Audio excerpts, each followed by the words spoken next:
Si Mian Osbaños, ang reporter ng Channel 5, is on the line right now. May clarity na kung saan galing yung non-existent na resolution. De facto. Mian, can you hear us? Ay, Bong, magandang hapon po sa inyo. Diyan ako ito nga. Nung unang tinanong si Senator Bato, medyo umaang-maangan pa siya kung saan nagmula itong, kung may nakita ba siyang resolusyon, itong draft resolution na pinapadismiss tayong impeachment complaint kay VP Sara. Pero ngayon lamang ay na-interview siya muli at sinabi niya na galing nga ito sa kanyang opisina, siya ang nag-initiate ng nasabing resolusyon dahil naniniwala nga siya na hindi pwedeng mag-crossover yung impeachment kay VP Sara. So para sa kanya technically wala nang magagawa ang 19th Congress dito kung June 11 pa naman din mangyayari yung lahat ng proceedings.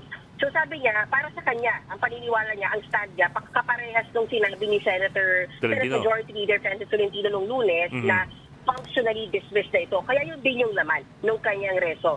Naipile na ba niya itong resolution na ito? At number 2, meron na bang sumang-ayon sa kanyang mga senador na willing pumirma? Hindi pa malinaw kung na-file na niya. Kasi yung kumakalat mo, kung nakita mo, unnamed, undated, at unnumbered.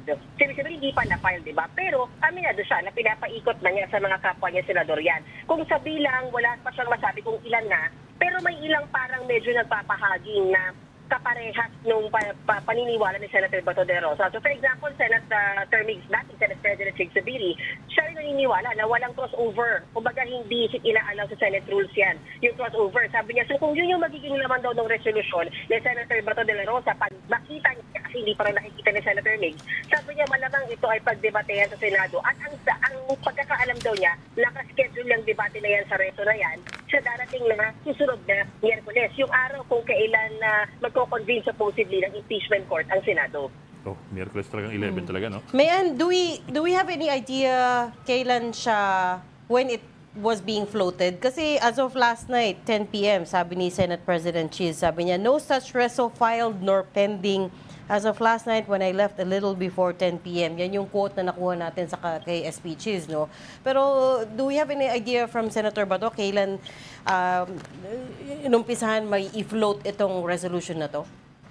Mukhang June 1. Nako, Rich, kung si Senate President kang tatanungin, actually hindi lang kagabi, hanggang kaninang umaga, sinet daw niya, walang naka-file, walang naka-pending na sinasabing resolution to dismiss impeachment case ni VP Sara.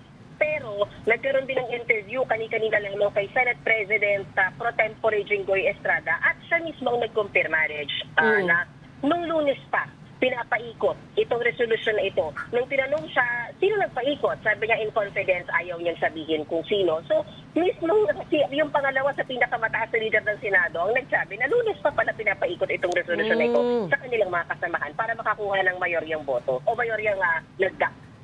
Mukhang meron digital footprint Ang nakalagay doon, 12:18 p.m., June 2, 2025. So Tuesday pa, parang nakalimutan nilang burahin yung digital footprint.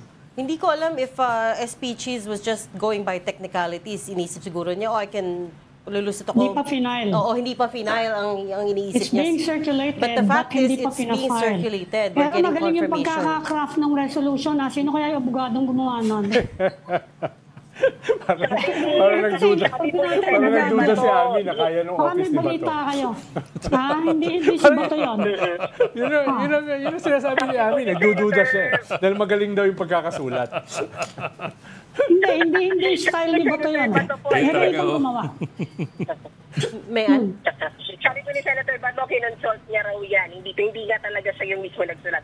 Sabi niya, confident siya Sabi niya may mga legal minds daw siya na kinonsulta dyan. But basically, Ma'am Annie, aminado siya na nagmula yung concept na yan doon sa speech, doon sa stand ni Senator Francis Tolentino na hindi niya pwede mag-crossover. Therefore, dismiss na yan. Since wala naman na kayo halos magagawa sa 19, magko-convene kayo, tapos sinidi adjournment, so wala na yan. So doon magmula yung concept, and then saka nung nabuo itong resolution na ito.